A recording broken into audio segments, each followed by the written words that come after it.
Governor, good afternoon. Palm Beach County Schools, they say they're not changing their mask mandate. What's the next step for you? Withholding funds or even considering removing some of these board members? Well, I think it's interesting to point out, Martin County obviously is following the law. Palm Beach is not.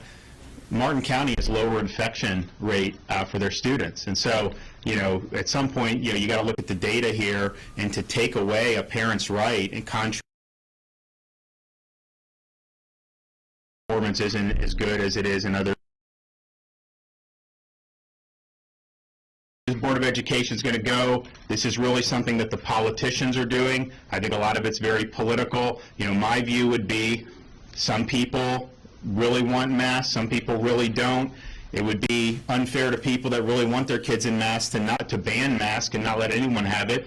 It's unfair to the parents who think it's harmful for their kids to be in masks all day to not give them that choice. So why don't we just empower parents, let them make the best decision for their kids, and I think it'll end up working out. It's interesting, and I just got into town, so unless something's happened, I have not even seen an order out of that judge up in Tallahassee yet. I'm confident that we are going to have a very, very strong appeal on that. And if you remember last year, we had the school reopening. We were getting the same opposition to having schools open. People were saying this was going to be the worst thing ever. We knew the data. We had looked to see what had happened in other parts of the world or even other parts of the United States, and we knew how destructive it would be to keep the kids out. But we lost in Tallahassee on the initial thing, and then we went and got the appeal and got a resounding victory. So I think that's going to play out, but I do think you'll see the Board of Education in the meantime